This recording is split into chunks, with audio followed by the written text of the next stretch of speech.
2021년 11월 고2 모의고사 비문학 파트 시작하겠습니다. 자, 16에서 19번 문제고요. 항상 문제부터 확인을 해야 될 것 같아요. 자, 내용 묻는 문제 나와 있습니다. 그리고 기억, 니은, 디귿에 관련된 건데 지금 보기를 보면은 이제 섞여 있죠. 예, 그래서 뭐 제끼는 문제는 아니고 디귿까지 다 보고 나서 확인을 해줘야 됩니다. 자, 그 다음에 18번 문제, 이렇게 그래프, 도형 문제 나와 있고요. 19번 A에 대한 이유, 포인트 문제 되어 있네요. 자, 그러면 분석하도록 할게요. 자, 단락별로 여러분들 내용 정리해 주시면 되겠습니다. 자, 터치 스크린 패널은 스크린의 특정 지점을 직접 접촉하면 그 위치를 파악하여 해당 위치에 설정된 기능을 직관적으로 조정할 수 있도록 설계된 장치를 말한다. 자, 그래서 여기서는 터치 스크린 패널에 대한 개념에 대한 설명 나와 있죠. 터치 스크린 패널 중 정전 용량 방식의 패널은 전기가 통하는 전도성 물체를 스크린에 접촉했을 때 발생하는 정전 용량의 변화를 측정하여 접촉된 위치를 파악한다.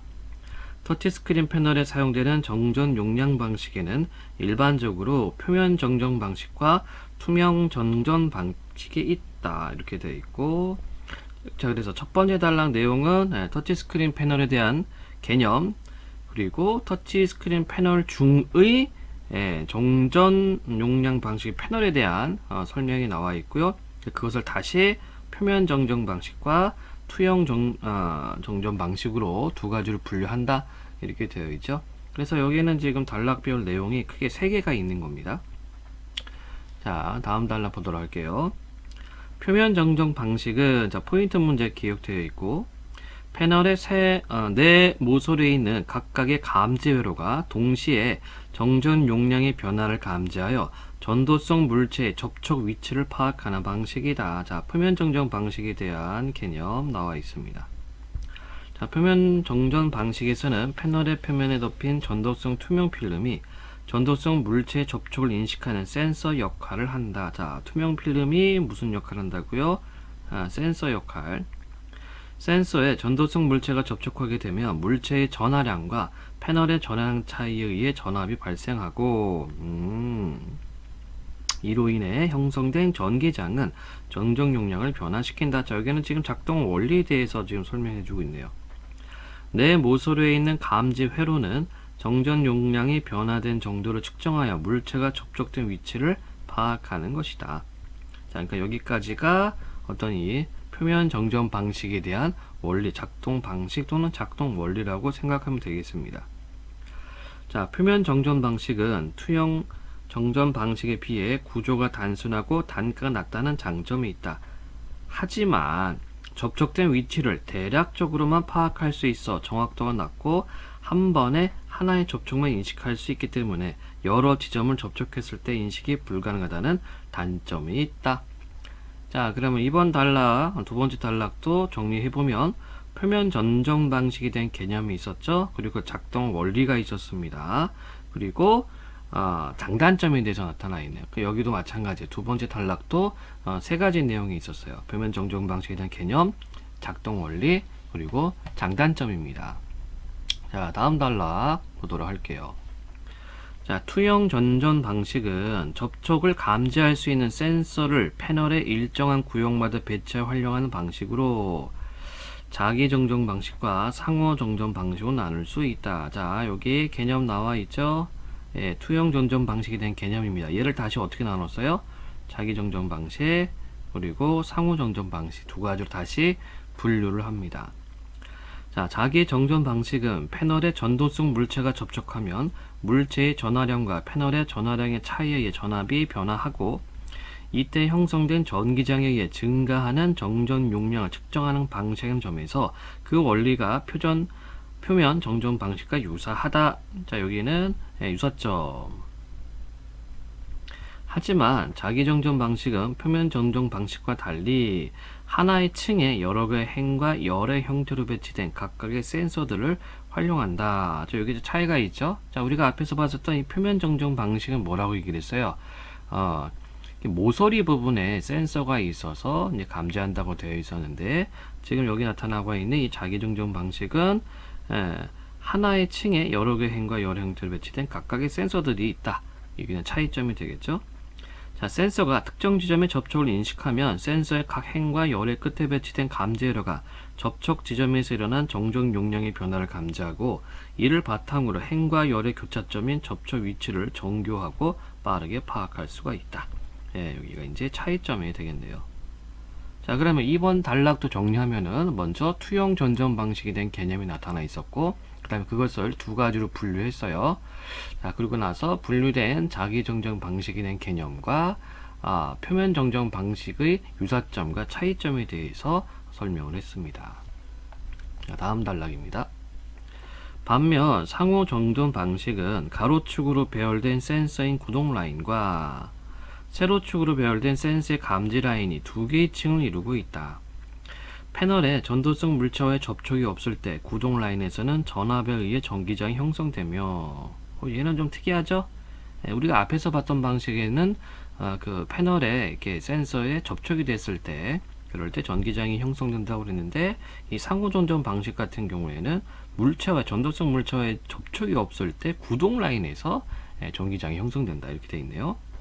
자, 이 전기장은 모두 감지 라인으로 들어가 일정한 크기의 전장을 유지하여 구동 라인과 감지 라인 사이의 상호 전동량을 형성한다. 하지만 패널에 전도성 물체가 접촉하게 되면 일정한 크기를 유지하던 전기장의 일부가 접촉된 물체로 흡수된다.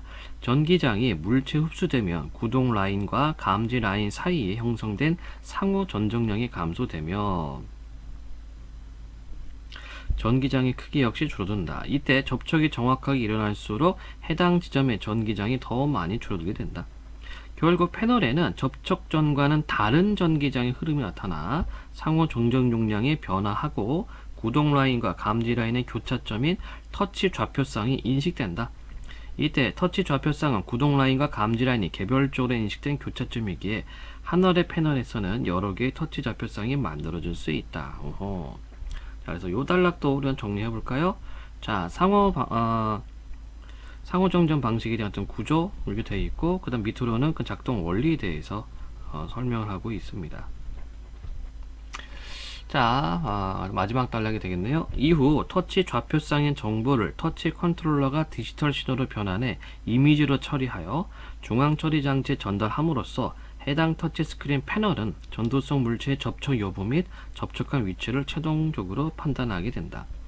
이러한 상호 전전 방식은 구동 라인과 감지 라인의 교차점을 개별적으로 인식하는 과정을 거치기에 측정 시간이 많이 소요되지만 두 지점을 접촉하는 멀티 터치가 가능하여 최근 스마트폰이나 태블릿과 같은 기기에 많이 활용되는 추세다. 요 단락도 상호 전전 방식에 대한 설명이 되겠네요. 네. 좋습니다. 자, 그럼 16번 문제 한번 보도록 할까요? 자, 윗글의 내용과 일치하지 않는 것은 터치 스크린 패널은 직접적인 접촉을 통한 직관적 조작 가능하다. 당연하고요. 두 번째, 자기정전 방식은 접촉점에 해당한 행과 열의 교차점을 터치점을 인식한다. 예, 우리가 지문에서 확인했었습니다. 세 번째, 표면 정전 방식을 실현하기 위해서는 스크린에 전도성이 없는 투명 필름을 입혀야 한다. 자, 한번 따져볼까요? 자, 바로 여기가 이제 표면 정전 방식이 되겠죠. 자, 여기 바로 이 부분이 있네요. 뭐라고 되어 있나요? 예, 바로 이 부분에 표면 정전 방식에서는 패널의 표면에 덮인 전도성 투명 필름이 전도성 물체 접촉 인식하는 센서 역할을 한다. 예. 그래서 여기는 전도성이 있는, 이렇게 가야 되겠죠. 그 다음 3번이 되겠고 4, 5번도 확인해 보겠습니다.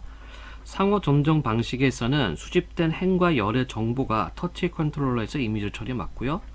투영 전정 방식은 표면 정정 방식보다 구조가 복잡하지만 더욱 정교한 좌표 인식이 가능하다. 예, 좋습니다. 그래서 아닌 거는 3번. 자, 다음 문제 또 보도록 해봅시다.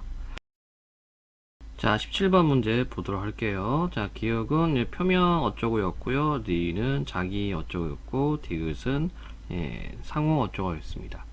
자, 1번 한번 보도록 해봅시다. 기억, 니은, 디귿은 모두 전도성 물체의 접촉에 따른 정정 용량의 변화를 측정한다. 맞는 설명. 기억, 니은, 디귿은 모두 패널에 있는 센서를 이용하여 접촉 부분의 위치를 알아낸다. 당연한 거고요.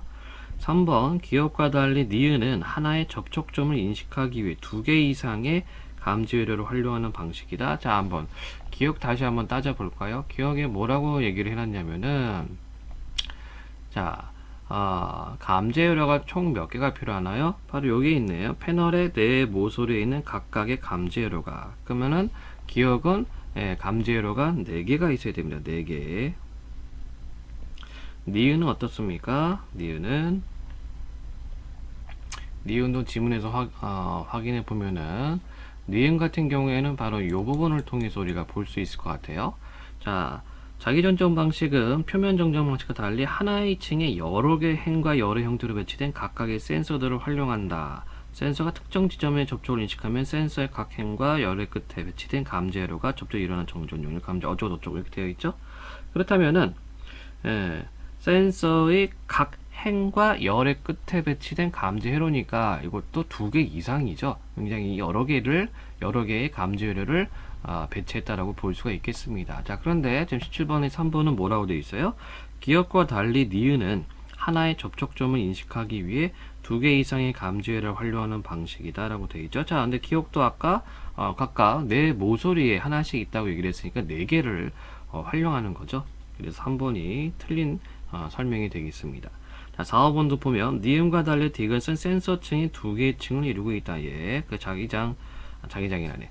이 상호정정 방식에 대한 설명, 2개 이상이라고 여러 개라고 확인이 됐죠. 바로 요 단락을 통해서 볼 수가 있겠습니다. 자, 그리고 나서 5번도 한번 보면은 디귿과 달리 니은은 접촉 부분에서 증가하는 전정력을 감지하는 방식이다. 네, 그렇죠. 자, 18번 문제 보도록 할게요. 윗글을 읽고 보기를 이해한 반응으로 적절하지 않은 것은 다음은 터치스크린 패널의 작동 원리를 이해하기 위해 설정된 자료다. 자료 1은 터치스크린 패널의 한 종류를 도식한 것이고 자료 2는 자료 1의 A, B, C 지점에 형성된 전기장의 크기를 나타낸 그래프다. 이렇게 되어 있네요. 자, 감지 라인, 요건 감지 라인이고 요거는 구동 라인이고요. 전기장의 크기 A, B, C 이렇게 되어 있네요. 단 P는 전도성 물체에 접촉이 없는 상태의 전기장의 크기다. 자, 그럼 한번 보기 한번 보도록 할까요? 자, A에서 접촉된 물체가 흡수한 전기장의 크기는 B에서 접촉된 물체가 흡수한 전기장의 크기보다 크겠군. 그렇죠? 그러니까 전기장의 크기가 이렇게 줄어드는 거죠. 접촉이 된 상태에서 흡수를 했기 때문에. 자, 두 번째, 전기장의 크기를 보아 B보다 A에서 더 정확한 접촉이 이루어진 걸 볼 수 있겠군. 네, 뭐 1번하고 2번은 뭐 같은 내용으로 보면 되겠습니다. 3번, C에서는 구동 라인에서 발생한 전기장의 크기와 감지 라인으로 들어가는 전기장의 크기가 일치하겠군. 네. 그래서 뭐 일정하게 전기장 형태가 일정하게 유지가 되는 거고, 만약 거기에 터치를 하게 되면은 전기장이 흡수가 되기 때문에 전기장의 크기가 줄어들게 되는 거고요. 자, 네 번째, C와 달리 B에서는 감지 라인으로 들어가야 할 전기장의 일부가 접촉된 물로 흘러 들어가기 때문에 그렇죠. 5번, A와 C에서는 구동 라인과 감지 라인 사이에서 형성된 상호 전정량이 감소하겠군.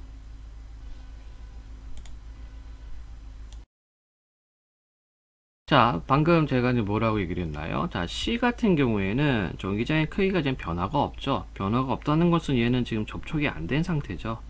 예, 터치 패널에 접촉이 되지 않은 상태입니다. 자, 그런데 5번은 A와 C에서는 구동 라인과 감지 라인 사이에서 형성된 상호 정전 용량이 감소하겠군. 자, 이거는 A만 해당이 되죠. C는 감소가 아니라 C는 변화가 없습니다.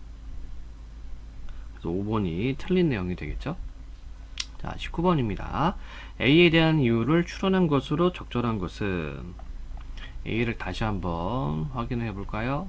얘가 어디로 갔나? 자, 두 지점을 접촉하는 멀티 터치가 가능하다. 바로 이렇게 되어 있어요. 그죠? 그러니까 바로 이 부분 상호정전 방식은 구동 라인과 감지 라인의 교차점을 개별적으로 인식한다. 그렇죠? 구동 라인과 감지 라인을 교차점을 개별적으로 인식하니까 멀티 터치가 가능하다는 얘기가 되겠습니다.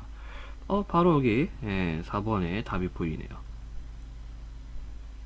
자, 뭐 기술 지문, 과학 지문 같은 경우는 이게 용어가 많아서 여러분들이 많이 헷갈릴 수가 있는데 지문 분석만 제대로 해둔다면은 어렵지 않게 들어갈 수가 있겠습니다. 그리고 이거를 좀 어려워하는 친구들이 있죠. 비문학은 방법이 없어요. 꾸준한 연습. 그러니까 독해려고 하는 것은 꾸준하게 해 나가면서 좀 자기 것으로 만드는 그 시간이 좀 필요합니다. 그래서 뭐 문법이나 문학 같은 경우에는 좀 요령이라는 게 있는데, 비문학은 요령이 없어요. 이거는 순전히 여러분들의 독해 능력이기 때문에 독해력을 키우기 위해서는 뭐 꾸준한 연습밖에 없다라고 이렇게 생각하면 좋을 것 같습니다. 물론 요령은 있어요. 단락 정리하는 요령은 있는데 그건 여러분들 좀 개별적으로 좀 연습을 많이 해야 될 것 같아요. 자, 23에서 27번 문제 보도록 하겠습니다. 역시 내용 묻는 문제 나왔고, 그 다음에 박스형 문제, 그리고 문맥상 바꿔 쓰기인데 이거는 하지 않겠습니다. 예, 화면 왔다 갔다 해야 되기 때문에 이건 하지 않고, 26번 포인트 문제 기억과 니은 되어 있고요. 그 다음에 어떤 구조가 나와 있네요. 예, 분쟁 해결 절차 좋습니다. 어떤 과정이 있으니까 그 과정 그대로 확인을 좀 해주면 되겠죠. 자, 첫 번째 단락입니다. 유엔 해양법 협약은 해양의 이용을 둘러싸고 발생하는 국가 간의 상반된 이익을 절충하고 갈등을 해결하는 규범의 역할을 담당하고 있다. 자, 그러면 유엔 해양 법약에 대한 어떤 기능, 예, 이렇게 우리가 정리할 수 있겠죠. 자, 유엔 해양 법약에 따르면 해양을 둘러싸고 해당 협약에 대한 해석이나 적용에 관해 국가 간 분쟁이 발생하였을 때 분쟁 당사국들은 우선 의무적으로 분쟁 해결에 관하여 신속히 의견을 교환해야 하고, 교섭이나 조정 절차 등 국가 간 합의에 의한 평화적 수단을 통해 분쟁 해결을 위해 노력해야 한다. 이러한 평화적 분쟁 해결 수단을 거쳐야 할 의무를 당사국에 부과하는 이유는, 자, 의무가 있군요. 그러한 이유는 국제법의 특성상 분쟁 해결의 원리가 기본적으로 각 국가의 동의를 바탕으로 적용되기 때문이다. 그런데 만약 이러한 방법으로도 분쟁이 해결되지 못할 경우에는 구속력이 있는 결정을 수반하는 절차에 들어가게 되는데 이를 강제 절차라고 한다. 자, 그러면 뭐 이렇게 내용 꽤 단단해요. 그러니까 우리가 위에서 얘기했던 터치 패널 같은 경우에는 용어도 많이 나오고 개념하고 작동 방식 또는 뭐 차이점, 유사점 이런 것들이 튀어나오는데, 이런 좀 인문사회 영역 같은 경우에는 정보들이 덩어리로 이루어져 있기 때문에 뭐 여러분들 뭐 읽어 나가기에는 훨씬 더 쉬울 겁니다. 그래서 여러분들이 이제 비문학 연습을 할 때 처음부터 뭐 과학 지문 같은 거를 또는 경제 지문 같은 거를 하지 말고 어려우니까 저기 만만한 인문이나 예술, 사회 지문을 통해서 좀 이렇게 정보를 좀 분석하는 능력을 좀 키우고, 그다음에 난이도를 높여가면서 이제 과학 지문 또는 어떤 논리 지문 이런 것들을 좀 연습을 하는 게, 그 순서를 가는 게 좀 좋을 것 같아요. 자, 다음 단락입니다. 강제 절차란 여기 개념 나오죠? 네. 분쟁 당사국들이 국제적인 분쟁 해결을 위해 통해 분쟁을 해결하는 절차다. 자, 국제적 분쟁 해결 기구, 요거를 통해서 하는 것을 강제 절차라고 하고요. 이때 당사국들은 자국의 이익이나 분쟁 내용 등을 고려해 분쟁 해결 기구를 선택할 수 있는데, 선택 가능한 기구에는 중재재판소, 국제해양법 재판소 등 유엔 해양법 협약에 의해 설립된 분쟁 해결 기구들이 있다. 이 중 중재재판소는 필요할 때마다 분쟁 당사국 간의 합의를 통해 구성되고, 국제해양법 재판소는 상설기구로 재판관 임명이나 재판소 조직 등이 사전에 결정되어 있다. 자, 역시 설명해주고 있죠. 중재재판소에 대한 설명과 국제해양재판소에 대한 설명. 만약 분쟁 당사국들이 분쟁 해결 기구를 선택하지 않았거나 양국이 동일한 선택을 하지 않은 경우에는 별도의 합의를 하지 않는 한 사건이 중재재판소에 회부된다. 자, 이 단락에서도 뭐 강제 절차에 대한 개념이 나와 있었고, 그거에 대한 기구로서 중재재판소하고 국제해양재판소가 있었죠. 그리고 각각의 성격들에 대해서 나타나 있습니다. 만약에 양국이 서로 동의하지 않을 경우, 서로 계속 뭔가 합의가 되지 않을 때에는 중재재판소로 간다. 다음입니다. 자, 본안 소송을 담당하는 재판소가 분쟁에 대한 최종 판결을 내리기 위해서는 먼저 본안 소송 관할권의 존재 여부를 판단하여 확정하는 심리 절차를 거쳐야 한다. 여기서 관할권이란 회부된 사건을 재판소가 다룰 수 있는 권한을 의미하는데, 자, 관할권에 대한 개념 나와 있죠. 예.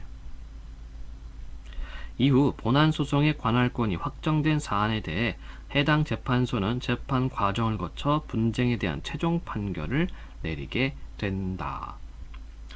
자, 그런데 자, 지금은 이제 과정에 여러분들 재판소를 했을 때 이제 과정입니다. 그런데 재판의 최종 판결이 내려지기까지 일정 시간이 소요되기 때문에 해당 재판소는 분쟁 당사국의 요청이 있으면 필요한 경우 잠정 조치를 명령할 수 있다. 이때 잠정 조치란 역시 개념 나오죠. 긴급한 상황에서 분쟁 당사국의 이익을 보호하거나 해양 환경에 중대한 피해를 방지할 목적으로 내려지는 구속력이 있는 임시조치다. 잠정 조치는 효력이 임시적이므로 본안 소송의 최종 판결이 내려지면 효력이 종료된다. 자, 이 단락에서는 잠정 조치에 대한 개념 나와 있습니다. 자, 다음 단락이에요. 분쟁 당사국이 소송을 제기하여 재판소에 사건이 회부되면 소송 절차가 개시되고 그 이후 분쟁 당사국들은 언제든지 잠정 조치를 요청할 수 있다. 일반적으로 잠정 조치는 사건이 회부된 재판소에서 담당하지만 본안 소송의 재판소와 잠정 조치를 명령하는 재판소가 다른 경우도 있다. 본안 소송과 마찬가지로 잠정 조치도 관할권을 필요로 한다. 뭐 별다른 내용 없죠? 예를 들어 예시 있네요.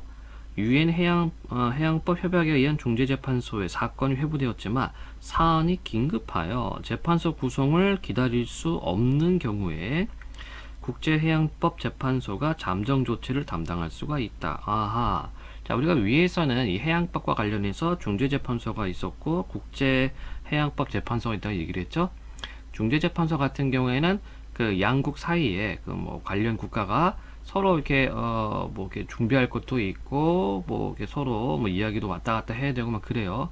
그런데 국제해양법 재판소 같은 경우에는 상임입니다. 상임 이미 다 마련되어 있어요. 그러니까 여기 나와 있는 것처럼 사안이 긴급할 경우에는 그렇죠? 중재재판소 구성을 기다릴 수가 없으니까 국제해양법 재판소가 잠정 조치를 한다는 얘기죠. 자, 이때 본안 소송을 담당하는 중재재판소의 관할권이 확정되지 않았더라도 잠정 조치가 요청된 국제해양법 재판소에서 본안 소송의 관할권을 심리한 결과 중재재판소가 관할권을 갖게 될 가능성이 예측되어야 국제해양법 재판소는 잠정 조치의 관할권을 가질 수 있다. 여기 좀 조건이 나와 있어요. 잠정 조치에 대한 조건이라고 해야 될까요? 자, 다시 한번 따져볼까요? 잠정 조치에 요청된 국제해양재판소에서 본안 소송의 관할권을 심리한 결과 중재재판소가 관할권을 갖게 될 가능성이 예측되어야 그래야지만 잠정 조치의 관할권을 가질 수 있다. 그 조건이 되겠습니다. 그렇죠? 자, 기본적으로 잠정 조치에 대한 관할권은 본안 소송을 담당하는 재판소가 관할권을 갖게 될 가능성이 큰 경우에 인정되기 때문이다. 결국 사건이 회부된 중재재판소의 본안 소송의 관할권 존재 가능성이 예측되고 분쟁 해결이 긴급하여 잠정 조치 필요성이 인정되면 분쟁 당사국의 이익을 보호하거나 해양 환경에 중대한 피해를 방지하기 위해 국제해양재판소가 잠정 조치 재판을 통해 잠정 조치를 명령할 수 있는 것이다. 자, 이 부분은 뭐 다시 한번 이렇게 정리해주고 있죠. 잠정 조치에 대한 정리입니다. 자, 그러면 여러분들 문제를 좀 우선순위를 좀 달리해서 26번에 기억과 니은에 대한 이해로 가장 적절한 것은 이걸 먼저 우리가 풀 수 있을 것 같아요. 자, 기억은 뭐였습니까? 본안 소송의 관할권이고 니은은 잠정 조치의 관할권입니다. 자, 보기 한번 볼까? 1번 기억의 존재 가능성이 예측되어야 니은은 인정된다. 이거네요. 네.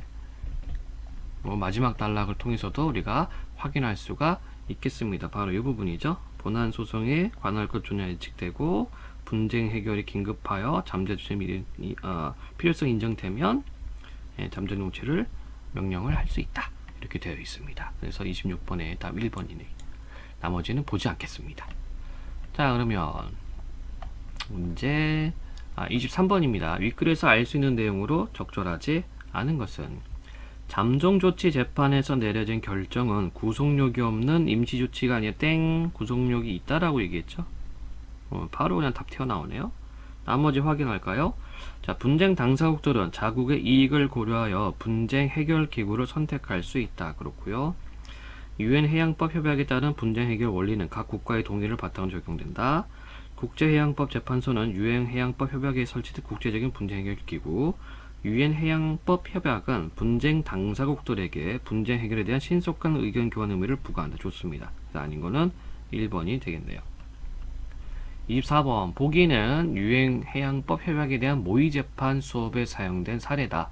윗글을 참고하여 보기에 대한 반응으로 적절하지 않은 것은. 자, 유엔 해양법 협약에 가입된 A국과 B국 간에 해양을 둘러싼 분쟁이 발생했다. A국은 B국의 공장 건설로 인하여 자국의 인근 바다에 해양 오염 물질이 유출될 것을 우려하여 B국과 교섭을 시도하였으나 B국은 이에 응하지 않았다. 이거 마치 저기 일본 방사능 오염수 방출하는 거하고 약간 비슷한 것 같기도 해요.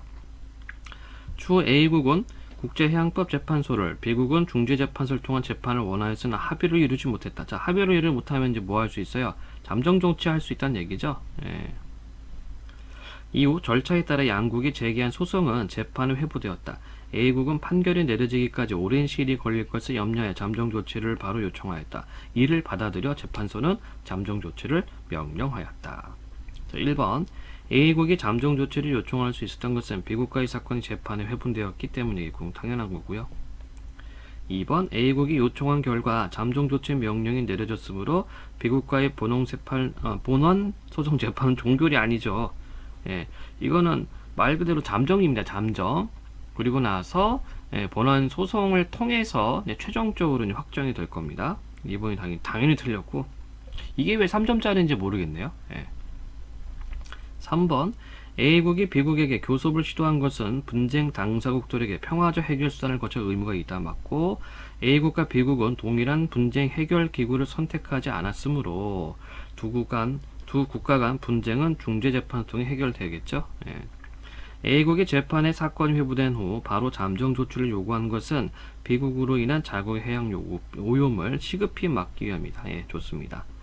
자, 요 문제는 지금 박스형 문제, 출원 형태 3점짜리인데 이거 뭐 단순하게 내용 묻는 문제 유형이네요. 네. 자, 다음 25번 문제. 자, 우리가 아까 분쟁 해결 절차에 대해서 설명했었는데 그것은 도식화했습니다. 적절하지 않은 것은 분쟁 발생, 평화적 수단, 분쟁 해결 또는 강제 절차, 분쟁 해결.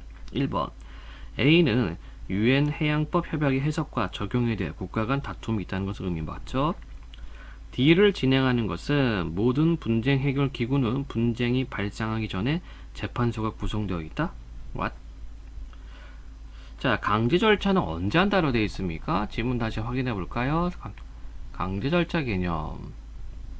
강제 절차 어디 있다? 여기 있죠. 분쟁 당사국들이 국제적인 분쟁 해결을 통해 분쟁을 해결하는 절차가 강제 절차. 좀 더 읽어볼게요. 이때 당사국들은 자국의 이익이나 분쟁 내용 등을 고려해 분쟁 해결 기구를 선택할 수 있는데 선택 가능한 기구에는 중재재판소, 국제해양법 재판소 등 유엔 해양법 협약에 의해 설립된 분쟁 해결 기구들이 있다. 이렇게 되어 있습니다. 자, 그럼 다시 한번 2번을 보니까 D 강제 절차. D를 진행하는 모든 분쟁 해결 기구는 분쟁이 발생하기 전에 재판소가 구성되어 있다. 틀렸죠? 왜 그렇죠? 자, 재판소가 이미 구성되어 있는 것은 우리가 두 가지가 있었어요. 중재재판소가 하나 있었고 그 다음 하나는 단어가 생각이 안 나네요. 국제해양법 재판소죠. 국제해양법 재판소는 이제 상임이기 때문에 이미 준비되어 있는데 이 중재재판소는 구성되어 있는 게 아닙니다. 얘네들은 양국 사이에서 다툼이 발생한 국가에서 서로의 그 조건에 맞게끔 뭐 이렇게 만들어가는 과정이 되는 거죠. 그래서 중재재판소는 나중에 구성이 됩니다. 2번이 틀렸다. 나머지도 한번 볼까요? 자, B를 통해 C로 가는 과정은 분쟁 당사국 간 합의에 따라 진행된다. 그렇죠. D를 통해 E로 가는 과정은 국제적 분쟁 해결 기구의 구성 요기는 결정 등 이루어진다. 맞고, D를 통해 E로 가는 과정에서 잠정 조치 명령이 내려졌다면 그 효력은 최종 판결 전까지만 유효하다. 그렇죠. 그래서 틀린 것은 2번이 되겠습니다. 그래서 얘도 뭐 마찬가지로 내용 묻는 문제 우리 이렇게 파악할 수가 있겠습니다. 자, 26번 아까 했죠? 자, 27번은 하지 않겠습니다. 다음 28번과 33번 지문이 되겠네요. 자, 가와 나의 서술상의 공통점, 랑그와 빠로라에 대한 이해 이렇게 되어 있고, 30번 추론 형태, 그리고 31번 자, 읽기 중 단기 학생의 수행 활동 이렇게 되어 있고요. 그 다음에 또 박스 형태 되어 있습니다. 좋습니다. 문맥상 단어 이거는 하지 않겠습니다. 예. 그럼 질문 보도록 할게요. 자, 소시르의 언어학은 언어에 대한 전통적인 견해에 대해서 의문을 제기하고 이를 뒤집는다. 소시르 이전의 사람들 일반적으로 언어가 현실 세계의 대상을 지칭한다고 생각했다. 반면 소시르는 언어가 현실 세계를 있는 그대로 묘사하는 것이 아니라는 것을 언어의 기호 체계를 통해 설명하며 오히려 사람들이 그들의 언어 체계에 맞춰 현실 세계를 새롭게 인식한다고 주장한다. 자, 그럼 정리해 볼까요? 자, 두 가지 내용이죠. 자, 소시르 이전의 사람들은 언어는 대상을 지칭한다 이렇게 생각했어요. 근데 소시르는 그게 아니란 얘기죠. 예, 오히려 사람들이 그들의 언어 체계에 맞춰 현실 세계를 인식한다 이렇게 보고 있는 겁니다.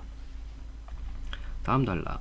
소시르에 따르면 언어는 기호 체계로 현실 세계를 묘사하는 것이 아니라 근본적으로 자의적인 체계다. 자, 자의적이라는 말이 뭡니까? 어떤 객관성을 확립했다는 것이 아니라 그냥 마음대로 임의대로 설정한 것, 이걸 자의적인 체계란 얘기죠. 그래서 여러분들이 언어의 어떤 특성 중에 보면 언어의 자의성이라는 게 있죠. 예를 들어서 뭐 우리가 집이라고 할 때 이걸 왜 집이라고 하느냐? 예, 아무 의미가 없어요. 그냥 사람들이 그렇게 약속을 했기 때문에 이게 사회성 그리고 그냥 이렇게 쓰는 겁니다. 이게 자의성이고. 자, 계속 볼게요. 기호란 어떠한 뜻을 나타내게 쓰이는 표지를 이루는 데자 기호에 대한 개념 나왔고, 기표와 기의로 이루어진다. 또 새로운 것도 좀 튀어나왔죠. 기호는 어떻게? 기표와 기의. 기표는 귀로 들을 수 있는 소리로서 의미를 전달하는 외적 형식을 이르며, 기표는 뭐라고요? 외적 형식. 기의는 말에 있어서 소리로 표시되는 의미를 이른다. 기의는 의미. 예컨대 언어의 소리 측면을 지칭하는 산이라는 기표에 그 소리가 지칭하는 의미를 나타내는 평지보다 높이 솟아있는 땅의 부분이란 기의가 대응하는 것이다. 여기 예시. 소시르에 따르면 기표와 기의 관계는 필연적이지 않고 자의적이며 단지 그 기호를 사용하는 사람들의 사회적 약속일 뿐이다. 이는 평지보다 높이 솟아있는 땅의 부분이라는 기의가 한국어에서는 산, 중국어에서는 이거 뭐 어떻게 해야 돼요? 산, 영어에서는 mountain 등이 다른 기표로 나타낸 것에서 확인할 수 있다. 즉 언어는 자의적인 성격을 지닐 뿐 현실 세계를 묘사하는 것이 아니라는 것이다. 자, 이 단락에서는 소시르의 기호 체계, 즉 기표와 기의 이 개념을 예를 통해서 설명했습니다. 자, 더불어 소시르는 사람들이 언어 체계에 맞춰 현실 세계를 새롭게 인식한다는 것을 설명하기 위해 랑그와 파롤이라는 개념을 제시한다. 자, 29번이었나요? 네, 29번 문제하고 연결되어 있죠. 랑그란 여기 또 개념 튀어나오네. 언어가 갖는 추상적인 체계이고, 파롤은 랑그의 바탕을 두고 개인이 실현하는 구체적인 발화다. 발화라는 것은 말한다는 얘기죠. 예. 소시르는 어떤 사람이 어떠한 발화를 하더라도 그 발화의 표현 방식이나 범위는 사실상 그가 사용하는 언어 체계인 랑그에 의해 지배되거나 제약받는다고 주장한다. 예를 들어 한국어에는 빨간 계통의 색을 빨갛다, 시뻘겋다, 새빨갛다, 불긋불긋하다 등 다채롭게 표현할 수 있다. 하지만 영어에서는 한국어만큼 빨간 계통의 색을 다채롭게 표현할 수 있는 단어가 많지 않다. 따라서 소시르는 영어를 사용하는 사람들이 실제로는 다양하게 존재하는 빨간 계통의 색을 그들이 사용하는 랑그에 맞게 인식한다고 본다. 이는 결국 랑그의 차이에 따라 사람들이 현실 세계를 인식하는 방식이 달라진다는 것을 의미하는 것이다. 네, 좋습니다. 자, 정리하면 여기 뭐 지문에 나와 있는 것처럼 랑그라는 것은 언어가 갖는 추상적인 체계고, 파로는 구체적인 발화라는 얘기죠. 그러니까 결과적으로 어떻다? 사람들이 세상을 인식하는 것은 바로 랑그의 차이에 따라서 현실 세계를 인식하는 게 다르다는 얘기입니다. 좀 예를 들어 볼까요? 무지개. 우리가 보통 무지개라고 하면 빨주노초 파란보 그 7개, 7빛깔이라고 생각을 하죠. 그런데 뭐 아프리카의 어떤 부족민들은 무지개색을 세 가지로만 구분합니다. 따뜻한 색, 중간 색, 차가운 색 이런 식으로. 즉, 이 아프리카 어떠한 이 부족민들의 랑그 체계가 이게 색상을 나눌 때 이 세 가지 계열밖에 없기 때문에 차가운 색, 중간 색, 따뜻한 색 이렇게 무지개를 세 개로 구분하는 거고, 그 다음에 뭐 알라스카의 어떤 에스키모인들은 무지개 색깔을 50여 개로 또 구분한다고 그러죠. 왜냐면 이제 그쪽 지방 같은 경우에는 이제 오로라 현상들이 많이 일어나니까 어떤 색채 또는 뭐 눈빛 이런 언어가 발달이 되어 있어요. 그러니까 랑그에 따라서 세상을 인식하는 게, 세상을 받아들이는 게 다르다. 이게 바로 소시르가 주장하는 내용이고, 소시르 이 사람이 얘기하는 기표와 기 차이라고 생각하면 될 것 같아요. 자, 일반적으로 사람들은 어휘를 선택하고 그것을 언어체계에 맞춰 바라는 주체가 자신을 생각한다. 하지만 소시르는 바라의 진정한 주체는 바라자가 아닌 랑그라는 사실을 전제하고 있다. 결국 소시르 언어학은 언어가 현실 세계를 수동적으로 재현하는 수단이 아니며 오히려 언어가 현실 세계를 구성한다는 생각을 함축하고 있는 것이다. 좋습니다. 자, 그럼 우리가 29번 문제를 접근할 수 있을 것 같아요. 랑과 파롤에 대한 이해로 가장 적절한 것은 랑그는 현실 세계를 재현하는 수단이다. 아니죠? 재현이 아니라 인식하는 수단입니다. 파롤은 언어의 추상적 체계를 지칭한다. 파롤이 아니라 랑그죠. 랑그는 개인이 실현하는 구체적인 바라다. 랑그가 아니라 파롤이고, 파롤의 표현 방식은 랑그에 의해서 제약을 받는다. 이게 되겠고, 랑그는 파롤을 바탕으로 바라자가 주체임을 나타난다. 아니죠? 네, 그래서 답은 4번. 자, 이번엔 나지문 보도록 할까요? 비트겐슈타인에게 언어는 삶의 다양한 맥락에 따라 서로 다르게 혹은 유사한 모습으로 존재한다. 이에 따라 비트겐슈타인은 언어를 이해하는 것은 그것이 어떻게 사용될 수 있는지를 이해하는 것이라는 의미 사용 이론을 제시한다. 비트겐슈타인은 언어를 배우는 것이 일상 활동들의 맥락 속에서 언어를 어떻게 사용하고 또한 타인의 언어에 어떻게 반응해야 하는지를 배우는 것이라고 말한다. 자, 비트겐슈타인의 언어를 배우는 거죠. 맥락 속에서 어떻게 사용하고 어떻게 반응하는지를 배우는 것, 이거를 언어를 배운다 라고 보고 있어요. 가령 빨강이라는 단어의 의미를 배우는 것은 사전에 실려있는 추상적 개념을 배우는 것이 아니라 실제 미술 시간에 눈앞에 있는 빨간 사과를 그려보라는 교사의 말에 물감 중 필요한 빨간색을 골라 사용할 수 있게 되는 것이다. 즉 이 말은 뭐예요? 맥락이죠. 빨강을 어떻게 배운다? 추상적으로 배우는 것이 아니라 그 상황을 통해서, 상황 맥락을 통해서 배운다는 얘기입니다. 자, 비트겐슈타인은 이런 의미 사용 이론을 설명하기 위해 언어를 게임에 비유하여 설명한다. 예컨대 땅 따먹기와 같은 게임의 규칙은 절대 불변의 법칙이 아니라 땅 따먹기라는 게임을 원활하게 진행하기 위해서 만들어진 것이며, 이런 게임의 규칙은 그것에 참가한 사람들이 게임을 수행할 수 있도록 만드는 형식에 불과하다. 이렇게 언어를 빗대어, 게임에 빗대어 설명한다는 것은 곧 언어가 그것을 사용하는 사람들의 구체적인 활동과 관련해서만 의미가 있다는 것을 보여준다. 자, 이 단락에서는 끝에 부분만 중요하다고 볼 수 있겠네요. 그죠? 비트겐슈타인은 언어가 사람들의 삶과 엉켜 있으면서 사람들의 삶을 반영한다는 것을 언어의 모호성을 통해 설명하기도 한다. 크다나 작다와 같은 표현들은 사람에 따라 의미가 다르게 사용되기 때문에 듣는 사람에게 모호하다는 느낌을 줄 수 있다.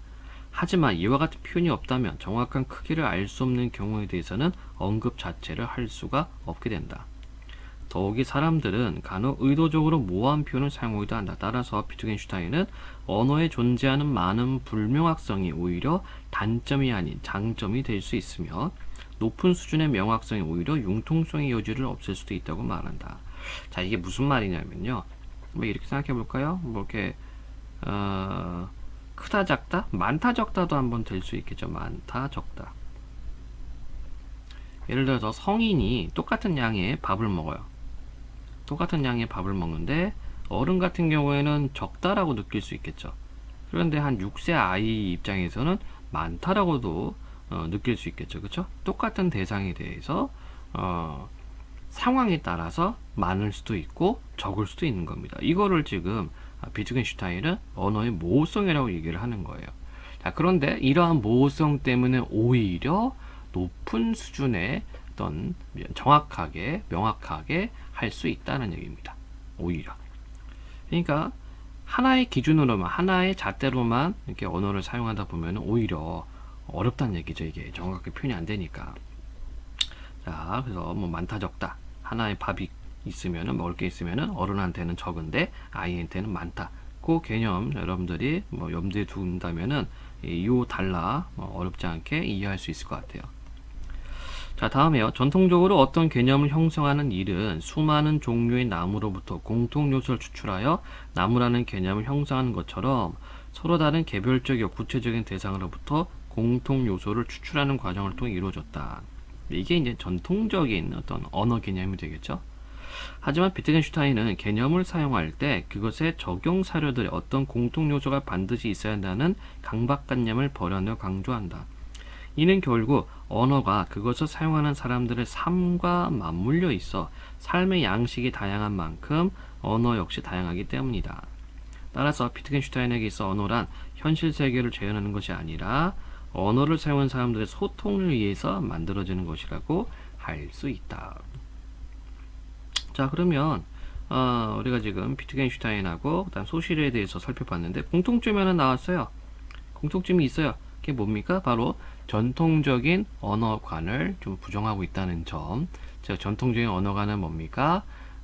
언어가 현실 세계를 재현한다. 이게 전통적인 언어관인데 이거를 이 두 사람은 다 부정하고 자신의 어떤 그 언어 의미를 이야기하고 있습니다. 자, 28번 문제 보도록 해볼까요? 가장 적절한 것은 자, 서술사항의 특징이 되겠네요. 언어에 대한 특정 이론을 관련 사례들을 소개하고 있다. 맞는 것 같아요.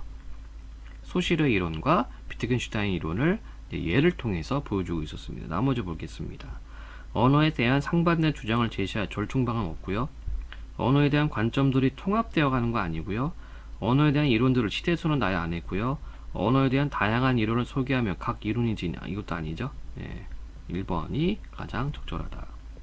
29번 아까 했고, 자, 30번 문제입니다. 다음은 온라인 수업 게시판의 일부다. 윗글을 바탕으로 학생들이 과제를 수행했다고 할 때 가나다에 들어갈 말로 가장 적절한 것은 과제. 다음을 읽고 소실이나 비트겐슈타인 중 한 명의 입장에서 이를 해석하여 댓글을 작성하시오. 영어에서는 오징어와 문어의 구분은 존재하지만 쭈꾸미와 낙지를 나타내는 단어는 없다. 물론 이들에 대한 생물학적인 학명은 존재하지만 이는 일상적인 단어가 아니므로 사실상 그러한 단어는 존재하지 않는 것과 같다. 영어권의 외국인들은 대부분 낙지와 문어를 잘 구분하지 못할 뿐더러 맛도 구분하지 못하는 경향이 있다.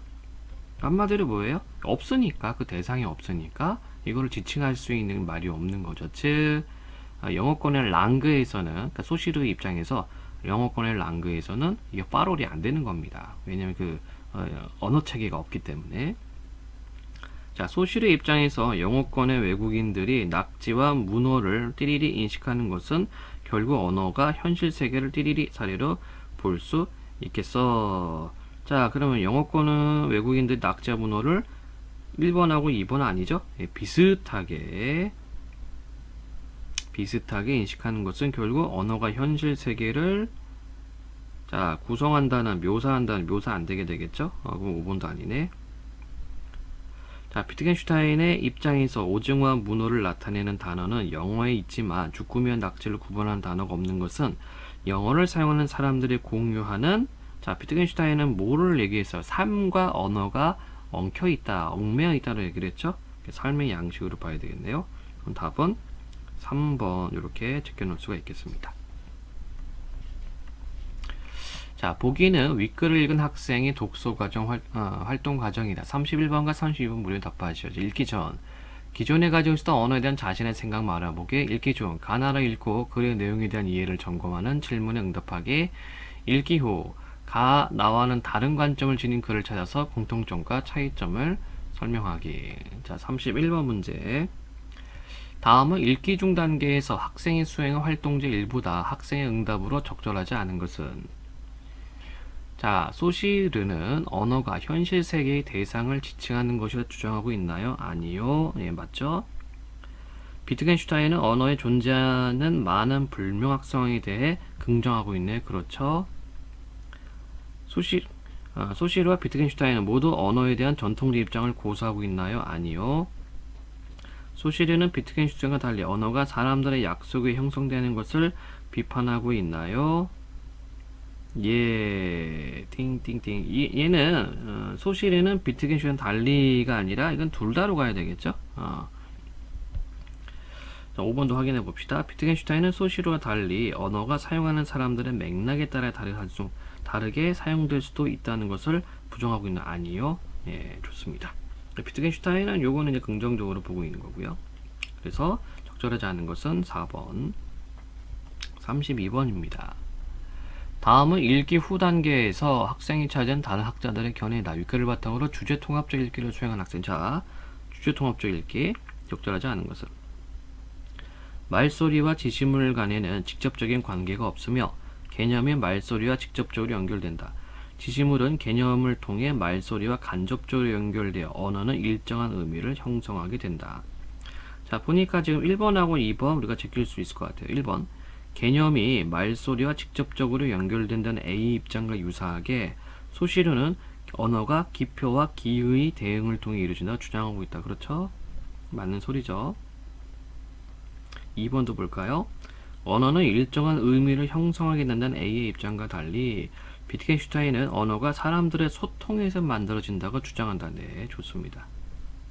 그러니까 비트겐슈타인 같은 경우는 우리가 지문에서 확인해 봤지만 모호성이라고 얘기를 하고 그것이 의미를 우리가 파악할 수 있는 것은 맥락을 통해서 의미를 파악할 수 있다고 봤어요. 즉 소통에 의해서 만들어지는 겁니다. 그 다음에 B를 봐야 되겠네요. 자, 언어란 현실 세계를 재현하기 위한 수단이며 언어의 의미는 곧 언어가 구체적으로 지시한 대상이다. 세계가 먼저 있고 그 세계를 재현하기 위해서 언어가 존재하는 것이다. 자, 요거는 이제 전통적인 언어관이라고 우리가 윗 지문에서 확인했습니다. 3.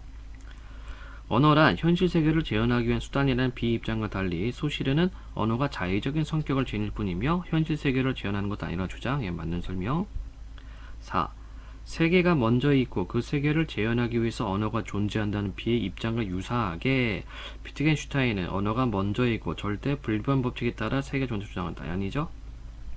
비트겐슈타인도 이 전통적인 언어관 부정을 했습니다. 아니라고. 그래서 우리가 아까 가지문, 나지문 보고 소시르와 비트겐슈타인의 어떤 공통성, 즉 전통적인 언어관을 부정하고 자신의 언어관을 주장하고 있다는 점 우리가 확인했었습니다. 5번도 확인, C도 한번 볼까요? 언어에서 사물의 이름으로 임의적으로 붙여진 것은 아니다. 사물은 자연의 일부로서 자연을 담고 서로 유사함을 나누어 가지며 사물의 이름은 이런 자연 법칙에 따라 지어진 것이다. 5번. 언어에서 사물의 이름으로 임의적으로 붙여진 것이 아니라는 C의 입장과 달리 소시르는 기표와 기의 관계가 필연적이지 않다. 예, 그렇죠? 이건 자의성이죠. 예, 맞는 설명. 그래서 틀린 답은 4번이 되겠습니다.